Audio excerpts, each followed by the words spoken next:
नमस्कार दोस्तों, the education catalyst के कथा कहानी संग्रह में आपका स्वागत है। आज की कहानी का शीर्षक है मुंशी प्रेमचंद जी द्वारा रचित नमक का दरोगा।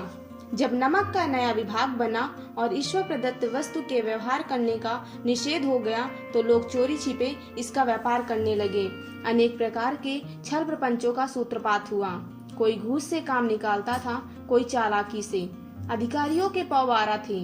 पटवारीगिरी का सर्वसम्मानित पद छोड़कर लोग इस विभाग की बरकंदाजी करते थे। इसके दरोगा पद के लिए तो वकीलों का भी जी ललचाता था। यह वह समय था जब अंग्रेजी शिक्षा और ईसाई मत को लोग एक ही वस्तु समझते थे। फारसी का प्रबल्य था। प्रेम की कथाएं और श्रृंगार रस के काव्य पढ़कर प्रसिद्ध लोग सर्वोच्च पदों पर नियुक्त हो जाया करते थे। मुंशी वंशीधर भी जुलेखा की वीरा कथा समाप्त करके सीरी और फरहाद के प्रेम वृत्तांत को नल और नील की लड़ाई और अमेरिका के आविष्कार से अधिक महत्व की बातें समझते हुए रोजगार की खोज में निकले। उनके पिता एक अनुभवी पुरुष थे। समझाने लगे, बेटा घर की दुर्दशा देख रहे हो, ऋण के बोझ से दबे हुए हैं। लड़कियां हैं वे घास फूस की तरह बढ़ती चली जाती हैं। मैं कगारे पर का वृक्ष हो रहा हूँ, न मालूम कब गिर पड़ूं। अब तुम ही घर के मालिक मुख्तार हो। नौकरी में ओहदे की ओर ध्यान मत देना, यह तो पीर का मजार है। निगाह चढ़ावे और चादर पर रखनी चाहिए। ऐसा काम ढूंढना जहाँ कुछ ऊपरी आय हो। मासिक वेतन तो पूर्णमासी का चांद है, जो एक दिन दिखाई देता है और घटते घटते लुप्त हो जाता है। ऊपरी आय बहता हुआ स्रोत है जिससे सदैव प्यास बुझती है। वेतन मनुष्य देता है, इसी से उसमें वृद्धि नहीं होती। ऊपरी आमदनी ईश्वर देता है, इसी से उसकी बरकत होती है। तुम स्वयं विद्वान हो, तुम्हें क्या समझाऊं। इस विषय में विवेक की बड़ी आवश्यकता है। मनुष्य को देखो, उसकी आवश्यकता को देखो और अवसर को देखो। उसके उपरांत जो उचित समझो करो। गरज वाले आदमी के साथ कठोरता करने में लाभ ही लाभ है, लेकिन बेगरज को दांव पर पाना जरा कठिन है। इन बातों को निगाह में बांध लो, यह मेरी जन्म भर की कमाई है। इस उपदेश के बाद पिताजी ने आशीर्वाद दिया। मुंशीधर आज्ञाकारी पुत्र थे। ये बातें ध्यान से सुनी और तब घर से चल खड़े हुए। इस विस्तृत संसार में उनके लिए धैर्य अपना मित्र, बुद्धि अपनी पथ प्रदर्शक और आत्मावलंबन ही अपना सहायक था। लेकिन अच्छे शकुन से निकले थे। जाते ही जाते नमक विभाग के दरोगा पद पर प्रतिष्ठित हो गए। वेतन अच्छा और ऊपरी आय का तो ठिकाना ही ना था। वृद्ध मुंशी जी को सुख संवाद मिला तो फूले न समाये। महाजन कुछ नरम पड़े। कलवार की आशा लता लहलहाई। पड़ोसियों के हृदय में सूल उठने लगे। जाड़े के दिन थे और रात का समय। नमक के सिपाही चौकीदार नशे में मस्त थे। मुंशी वंशीधर को आए यहाँ अभी 6 महीने से अधिक न हुए थे, लेकिन इस थोड़े समय में ही उन्होंने अपने कार्य कुशलता और उत्तम आचरण से अफसरों को मोहित कर लिया था। अफसर लोग उन पर बहुत विश्वास करने लगे। नमक के दफ्तर से 1 मील पूर्व की ओर जमुना बहती थी। उस पर नावों का एक पुल बना हुआ था। दरोगा जी किवाड़ बंद किए मीठी नींद सो रहे थे। अचानक आंख खुली तो नदी के प्रवाह की जगह गाड़ियों की गड़गड़ाहट तथा मल्हालों का कोलाहल सुनाई दिया। उठ बैठे। इतनी रात गए, गाड़ियां क्यों नदी के पार जाती हैं? अवश्य कुछ न कुछ गोलमाल है। तर्क ने भ्रम को पुष्ट किया। वर्दी पहनी, तमंचा जेब में रखा और बात की बात में घोड़ा बढ़ाए हुए पुल पर आ पहुंचे। गाड़ियों की एक लंबी कतार पुल के पार जाती देखी। डांट कर पूछा, किसकी गाड़ियां हैं? थोड़ी देर तक सन्नाटा रहा। आदमी में कुछ कानाफूसी हुई। तब आगे वाले ने कहा, पंडित आलोपी दीन की। कौन पंडित आलोपी दीन? दातागंज के मुंशी वंशीधर चौके। पंडित आलोपी दीन इस इलाके के सबसे प्रतिष्ठित जमींदार थे। लाखों रुपए का लेन देन करते थे। इधर छोटे से बड़े कौन ऐसे थे जो उनके ऋणी ना हों। व्यापार भी एक बड़ा लंबा चौड़ा था। बड़े चलते पुर्जे आदमी थे। अंग्रेज अफसर इनके इलाके में शिकार खेलने आते और उनके मेहमान होते। 12 मास सदाव्रत चलता था। मुंशी ने पूछा, गाड़ियां कहाँ जाएंगी? उत्तर मिला, कानपुर। लेकिन इस प्रश्न पर कि इनमें क्या है, सन्नाटा छा गया। दरोगा साहब का संदेह और भी बढ़ा। कुछ देर तक उत्तर की बाट देकर वह जोर से बोले, क्या तुम सब गूंगे हो गए हो? हम पूछते हैं, इनमें क्या लदा है? जब इस बार भी कोई उत्तर न मिला तो उन्होंने घोड़ों को एक गाड़ी से मिलाकर बोरे को टटोला। भ्रम दूर हो गया, यह नमक के डेले थे। पंडित आलोपी दीन अपने सजीले रथ पर सवार कुछ सोते कुछ जागते चले आते थे। अचानक कई गाड़ी वालों ने घबराए हुए आकर जगाया और बोले, महाराज, दरोगा ने गाड़ियां रोक दी हैं और घाट पर खड़े आपको बुलाते हैं। पंडित आलोपी दीन का लक्ष्मी जी पर अखंड विश्वास था। वह कहा करते थे कि संसार का तो कहना ही क्या, स्वर्ग में भी लक्ष्मी का ही राज्य है। उनका यह कहना यथार्थ ही था। न्याय और नीति सब लक्ष्मी के ही खिलौने हैं, इन्हें वह जैसे चाहती हैं नचाती हैं। लेटे ही लेटे गर्व से बोले, चलो हम आते हैं। यह कहकर पंडित जी ने बड़ी निश्चितता से पान के बीड़े लगाकर खाए। फिर लिहाफ ओढ़े हुए दरोगा के पास आकर बोले, बाबूजी आशीर्वाद, कहिए हमसे ऐसा कौन सा अपराध हुआ है कि गाड़ियां रोक दी गई हैं? हम ब्राह्मणों पर तो आपकी कृपा दृष्टि रहनी चाहिए। वंशीधर रुखाए से बोले, सरकारी हुक्म। पंडित आलोपी दीन ने हंसकर कहा, हम सरकारी हुक्म को नहीं जानते और न सरकार को, हमारी सरकार तो आप ही हैं। हमारा और आपका तो घर का मामला है, हम कभी आपसे बाहर हो सकते हैं? आपने व्यर्थ का कष्ट उठाया। यह हो नहीं सकता कि इधर से जाएं और इस घाट के देवता को भेंट न चढ़ावें। मैं तो आपकी सेवा में स्वयं ही आ रहा था। वंशीधर पर ऐश्वर्य की मोहनी वंशी का कुछ प्रभाव न पड़ा। ईमानदारी की नई उमंग थी। कड़क कर बोले, हम उन नमक हरामों में नहीं जो कौड़ियों पर अपना ईमान बेचते फिरते हैं। आप इस समय हिरासत में हैं। आपको कायदे के अनुसार चालान होगा। बस मुझे अधिक बातों की फुर्सत नहीं। जमादार बदलू सिंह, तुम इन्हें हिरासत में ले चलो, मैं हुक्म देता हूँ। पंडित आलोपी दीन स्तंभित हो गए। गाड़ीवानों में हलचल मच गई। पंडित जी के जीवन में कदाचित यह पहला ही अवसर था कि पंडित जी को ऐसी कठोर बातें सुननी पड़ी। बदलू सिंह आगे बढ़े, किंतु रोक के मारे यह साहस न हुआ कि उनका हाथ पकड़ सके। पंडित जी ने धर्म को धन का ऐसा निरादर करते कभी न देखा था।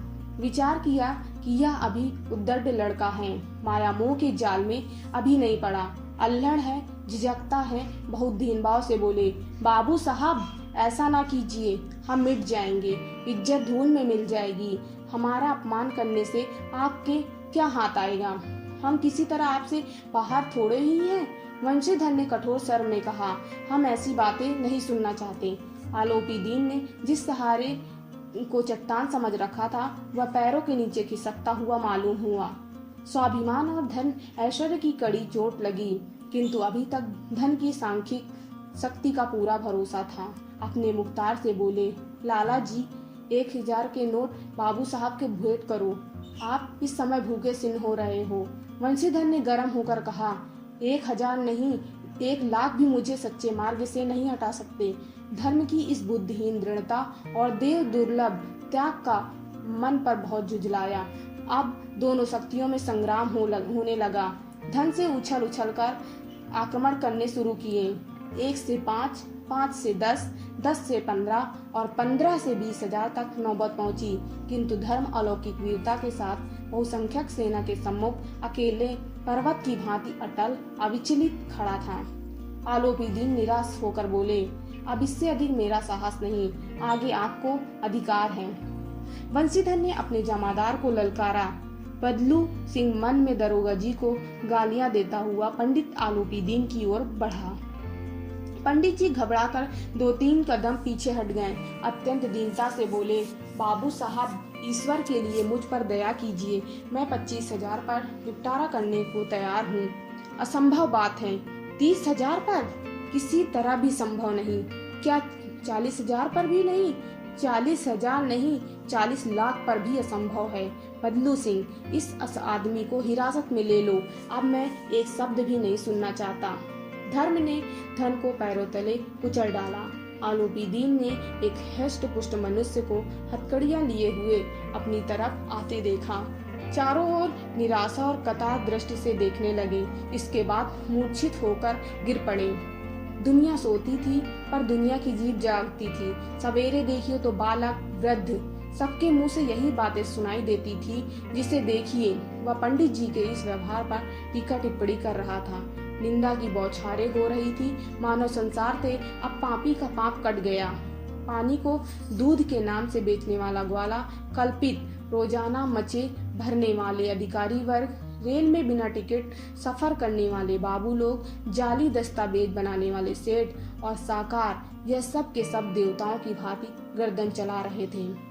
जब दूसरे दिन पंडित आलोपी दीन अभियुक्त होकर कांस्टेबलों के साथ हाथों में हथकड़ियां, हृदय में ग्लानि और क्षोभ भरे लज्जा से गर्दन झुकाए अदालत की तरफ चल रहे थे तो सारे शहर में हलचल मच गई। मेलों में कदाचित आंखें इतनी व्यग्र ना होती होंगी। भीड़ के मारे छत और दीवार में कोई भेद न रहा, किंतु अदालत में पहुंचने की ही देरी थी। पंडित आलोपी दीन इस अगाध वन के सिंह थे। अधिकारी वर्ग उनके भक्त, अमले उनके सेवक, वकील मुख्तार उनके आज्ञा पालक और अर्दली, चपरासी तथा चौकीदार तो उनके बिना मेल के गुलाम थे। उन्हें देखते ही लोग चारों तरफ दौड़े। सभी लोग विस्मित हो रहे थे, इसलिए नहीं कि आलोपी दीन ने यह कर्म किया, बल्कि इसलिए कि वह कानून के पंजे में कैसे आए। ऐसा मनुष्य जिसके पास असाध्य साधन करने वाला धन और अनन्य वाचलता हो, वह क्यों कानून के पंजे में आए। प्रत्येक मनुष्य उनके सहानुभूति प्रकट करता था। बड़ी तत्परता से इस आक्रमण को रोकने के निमित्त वकीलों की एक सेना तैयार की गई। न्याय के मैदान में धर्म और धन के युद्ध ठन गया। वंशीधर चुपचाप खड़े थे। उनके पास सत्य के सिवाय ना कोई बल था, ना स्पष्ट भाषण के अतिरिक्त कोई शस्त्र। गवाह थे, किंतु लोभ से डवाडोल।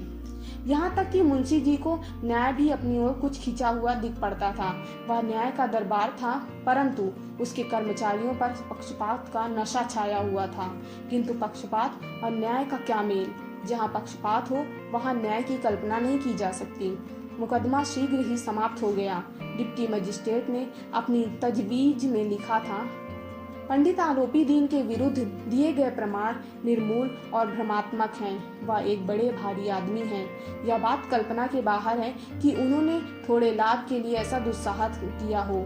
यद्यपि नमक के दरोगा मुंशी वंशीधर का अधिक दोष नहीं है, लेकिन यह बड़े खेद की बात है कि उसकी उद्दंडता और विचारहीनता के कारण एक भले मानुष को कष्ट झेलना पड़ा। हम प्रसन्न हैं कि वह अपने काम में सजग और सचेत रहता है, किंतु नमक के मुकदमे की बढ़ी हुई नमक से हलाली ने उसके विवेक और बुद्ध को भ्रष्ट कर दिया। भविष्य में उसे होशियार रहना चाहिए। वकीलों ने यह फैसला सुना और उछल पड़े। पंडित आलोपी दीन मुस्कुराते हुए बाहर निकले। स्वजन बांधुओं ने रुपए की लूट की। उदारता का सागर उमड़ पड़ा। उसकी लहरों ने अदालत की नींव तक हिला दी। जब वंशीधर बाहर निकले तो चारों ओर उनके ऊपर व्यंग्य बाणों की वर्षा होने लगी। चपरासियों ने झुक झुक कर सलाम किया, किंतु इस समय एक कटु वाक्य, एक एक संकेत उनकी गर्वांगिनी को प्रज्वलित कर रहा था। कदाचित इस मुकदमे में सफल होकर वह इस तरह अकड़ते हुए न चलते। आज उन्हें संसार का एक खेदजनक विचित्र अनुभव हुआ। न्याय और विद्वता, लंबी चौड़ी उपाधियां, बड़े बड़ी दाढ़ियां, ढीले चोंगे एक भी सच्चे आदर का पात्र नहीं है। वंशीधर ने धन से बैर मोल लिया था। उसका मूल्य चुकाना अनिवार्य था। कठिनता से एक सप्ताह बीता होगा कि मुअत्तली का परवाना आ पहुंचा। कार्यपरायणता का दंड मिला। बेचारे भग्न हृदय शोक और खेद से व्यथित घर को चले। बूढ़े मुंशी जी तो पहले ही कुड़बुड़ा रहे थे कि चलते चलते इस लड़के को समझाया था, लेकिन इसने एक ना सुनी। सब मनमानी करता है। हम तो कलवार और कसाई के तगादे सहे बुढ़ापे में भगत बनकर बैठे और वहाँ बस सूखी तनख्वाह। हमने भी तो नौकरी की है और कोई ओहदे नहीं थे, लेकिन काम किया, दिल खोल कर किया। और आप ईमानदारी बताने चले हैं। घर में चाहे अंधेरा हो, मस्जिद में अवश्य दिया जलाएं। खेद ऐसी समझ पर पढ़ना लिखना सब अकारत गया। इसके थोड़े ही दिनों बाद जब मुंशी वंशीधर इस दुर्व्यवस्था पर घर पहुंचे और बूढ़े पिताजी ने समाचार सुना तो सिर पीट लिया। बोले, जी चाहता है कि तुम्हारा और अपना सिर फोड़ लूं। बहुत देर तक पछता कर हाथ मलते रहें। क्रोध में कुछ कठोर बातें भी कही, और यदि वंशीधर वहां से टल न जाता तो अवश्य ही यह क्रोध विकट रूप धारण करता। वृद्ध माता को तो दुख हुआ। जगन्नाथ और रामेश्वर की यात्रा की कामनाएं मिट्टी में मिल गई। पत्नी ने कई दिनों तक सीधे मुंह बात नहीं की। इसी प्रकार एक सप्ताह बीत गया। सांध्य का समय था। बूढ़े मुंशी जी बैठे बैठे राम नाम की माला जप रहे थे। इसी समय उनके द्वार पर सजा हुआ रथ आकर रुका। हरे और गुलाबी पर्दे, पहिए, बैलों की जोड़ियां, उनकी गर्दन में नीले धागे, सींग पीतल से जड़े हुए, कई नौकर लाठियां कंधों पर रखे थे। मुंशी जी अगवानी को दौड़े। देखा तो पंडित आलोपी दीन हैं। झुककर दंडवत की ओर लल्लो चप्पो की बातें करने लगे। हमारा भाग्य उदय हुआ जो आपके चरण इस द्वार पर आए। आप हमारे पूज्य देवता हैं। आपको कौन सा मुख दिखावे। मुंह में तो कालिक लगी हुई है, किंतु क्या करें, लड़का अभागा का पूत है, नहीं तो आपसे क्या मुंह छिपाना पड़ता। ईश्वर निसंतान रखे पर ऐसी संतान ना दे। आलोपी दीन ने कहा, नहीं भाई साहब, ऐसा ना कहिए। मुंशी जी ने चकित होकर कहा, ऐसी संतान को और क्या कहूँ। आलोपी दीन ने वात्सल्यपूर्ण स्वर में कहा, कुल तिलक और पुरखों की कीर्ति उज्जवलित करने वाले संसार में ऐसे कितने धर्मपरायण मनुष्य हैं जो धर्म पर अपना सब कुछ अर्पण कर सकें। पंडित आलोपी दीन ने बंसीधर से कहा, दरोगा जी, इसे खुशामद न समझिए। खुशामद करने के लिए मुझे इतना कष्ट उठाने की जरूरत ना थी। उस रात को आपने अपने अधिकार बल से अपनी हिरासत में ले लिया था, किंतु आज मैं स्वेच्छा से आपकी हिरासत में आया हूँ। मैंने हजारों रईस और अमीर देखे, हजारों उच्च पदाधिकारियों से काम पड़ा, किंतु परास्त किया तो आपने। मैंने आपको अपना और अपने धन का गुलाम बनाकर छोड़ दिया। मुझे आज्ञा दीजिए कि आपसे कुछ विनय करो। बंसीधर ने आलोपी दीन को आते देखा तो उठकर सत्कार किया, किंतु स्वाभिमान सहित समझ गए कि यह महाशय मुझे लज्जित करने और जलाने आया है। क्षमा प्रार्थना की चेष्टा नहीं की, वरन उन्हें अपने पिता की या ठकुर सुहाती की बात असहसी प्रतीत हुई। पर पंडित जी को बातें सुनी तो मन की मैल मिट गई। पंडित जी की ओर उड़ती हुई दृष्टि से देखा, सद्भाव झलक रहा था। गर्भ ने अब लज्जा के सामने सिर झुका दिया। शर्माते हुए बोले, यह आपकी उदारता है जो ऐसा कहते हैं। मुझसे जो कुछ अभिनय हुआ है उसे क्षमा कीजिए। मैं धर्म की बेड़ी में जकड़ा हुआ हूँ, नहीं तो वैसे मैं आपका दास हूँ। जो आज्ञा हो वह मेरे सिर माथे पर। आलोपी दीन ने विनीत भाव से कहा, नदी तट पर आपने मेरी प्रार्थना की स्वीकार की, किंतु अस्वीकार करनी पड़ेगी। बंसीधर बोले, मैं किस योग्य हूँ, किंतु जो कुछ सेवा मुझसे हो सकती है उसमें त्रुटि ना होगी। आलोपी दीन ने एक स्टाम्प लगा हुआ पत्र निकाला और उसे बंसीधर के सामने रख दिया। बोले, इस पद को स्वीकार कीजिए और अपने हस्ताक्षर कर दीजिए। मैं ब्राह्मण हूँ, जब तक यह सवाल पूरा न कीजिए द्वार से ना हटूंगा। मुंशी बंसीधर ने उस कागज को पढ़ा तो कृतज्ञता से आंखों में आंसू भर आए। पंडित आलोपी दीन ने उनको अपनी सारी जायदाद का स्थायी मैनेजर नियुक्त किया था। 6000 वार्षिक वेतन के अतिरिक्त रोजाना खर्च, अलग सवारी के लिए घोड़ा, रहने को बंगला, नौकर चाकर मुफ्त। कंपित स्वर में बोले, पंडित जी, मुझ में इतनी सामर्थ्य नहीं कि आपकी उदारता की प्रशंसा कर सकूं, किंतु ऐसे उच्च पद के योग्य नहीं। आलोपी दीन हंसकर बोले, मुझे इस समय एक अयोग्य मनुष्य की ही जरूरत है। बंसीधर ने गंभीर भाव से कहा, मैं आपका दास हूँ। आप जैसे कीर्तिवान सज्जन पुरुष की सेवा करना मेरे लिए सौभाग्य की बात है, किंतु मुझ में ना विद्या है, ना बुद्धि, ना वह स्वभाव जो इन त्रुटियों को पूर्ति कर देता है। ऐसे महान कार्य के लिए एक बड़े मर्मज्ञ अनुभवी मनुष्य की जरूरत है। आलोपी दीन ने कलमदान से कलम निकाली और उसे बंसीधर के हाथ में देकर बोले, ना मुझे विद्वता की चाह है, ना अनुभव की, ना मर्मज्ञता की, ना कार्यकुशलता की। इन गुणों के महत्व को खूब पा चुका हूँ। अब सौभाग्य और सुअवसर ने मुझे वह मोती दिया जिसके सामने योग्यता और विद्वता की चमक फीकी पड़ जाती है। यह कलम लीजिए, अधिक सोच विचार ना कीजिए, दस्तखत कर दीजिए। परमात्मा से यही प्रार्थना है कि वह आपको सदैव वही नदी के किनारे वाला बेमुरवत, उद्दंड, कठोर परंतु धर्मनिष्ठ दरोगा बनाए रखे। बंसीधर की आंखें डबडबा आईं। हृदय के संकुचित पात्र में इतना साहस न समा सका। एक बार फिर पंडित जी की ओर भक्ति और श्रद्धा की दृष्टि से देखा और कांपते हुए हाथ से मैनेजरी के कागज पर हस्ताक्षर किए। आलोपी दीन ने प्रफुल्लित होकर उन्हें गले लगा लिया। अगर आपको यह कहानी अच्छी लगी हो तो प्लीज़ हमारे चैनल को लाइक करिए, सब्सक्राइब करिए और शेयर करिए। धन्यवाद।